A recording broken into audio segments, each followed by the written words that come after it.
Hey, you're gonna have to eat in the kitchen. Oh, it's okay. I've been stared at my entire life. You don't have to make a fuss. Can I get 3 cheeseburgers, fries, and a Coca-Cola? You don't understand. You have to eat in the kitchen. Sir, you're welcome to stay here and eat if you want. Not him.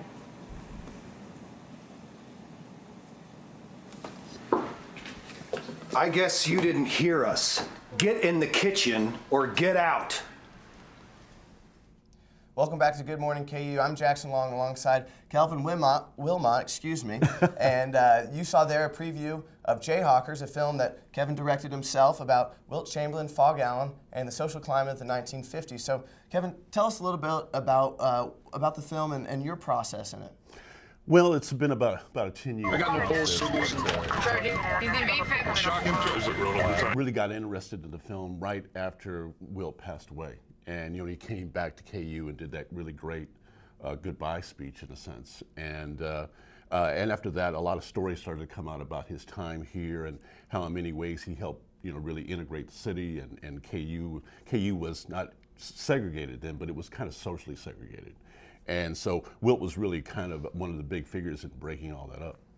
Wilt Chamberlain, one of the monumental basketball players, also ran track here during his time, but certainly a game changer in the sense of the sport as well as the social scene. What were some of the challenges in the film? Maybe things that didn't go what you thought initially and then came back and ended up being a good part of it? Well, we started out really wanting to make a big kind of $12 million movie. And wanted to kind of make it more of a biopic about Wilt, starting out with him passing away in his great mansion in California all the way up to his coming back at the end and giving that great speech at KU, and just couldn't find the money for that.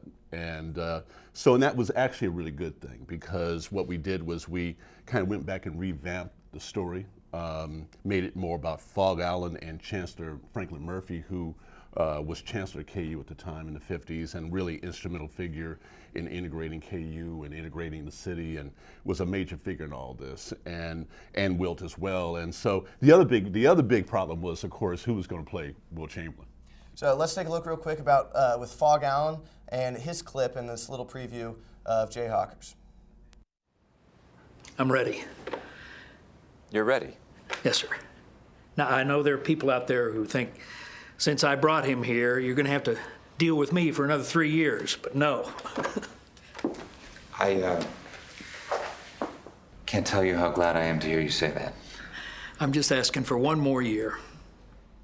So there you see legendary coach Fog Allen alongside Chancellor Murphy, two of the integral players and pieces in the story that I guess expanded with when you changed it from the Wilt Chamberlain only to a more, I guess, more encompassing story. Yeah. I mean, that's when it was originally called, titled Wilt of Kansas, and then we called it Jayhawkers because it really becomes more of an ensemble piece where it's about Fog and Wilt and Franklin Murphy, and of course, Coach Dick Harp too, who comes in and was actually Wilt's coach at the time.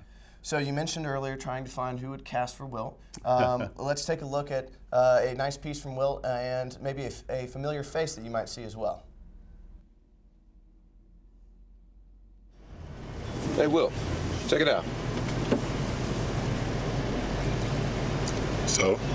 So, your ass is anyone. Welcome to Kansas. And they don't use those white and colored signs around here. What's the one at the swimming pool, Reese? We're socially selective. Socially selective. So there you see current basketball player Justin Wesley. Kevin, tell us about the experience of having Justin be such a big part of this film and already part of Kansas basketball.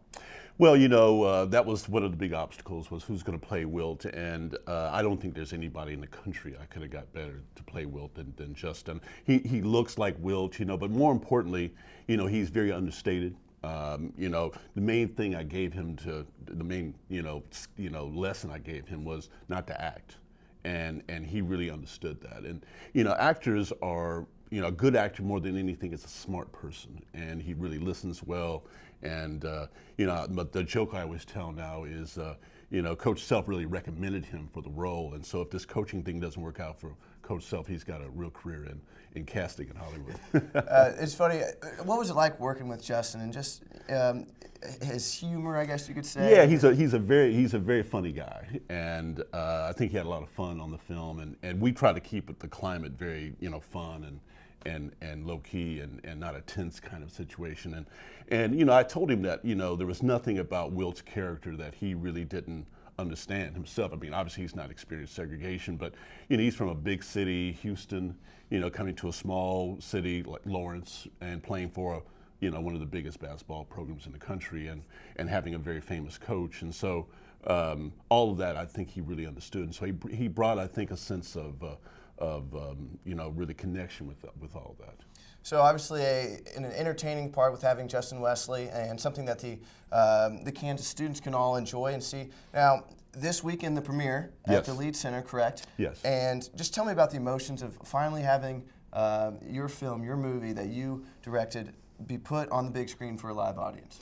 Well, it's always a lot of fun, and I think this film in particular is kind of special in that way because it has so much to do with Kansas and with the university and Lawrence and KU, and it's about really some of the most famous people connected to our history here, and I think people will learn a lot of things that they didn't know about Lawrence and even about KU at that time in the 50s.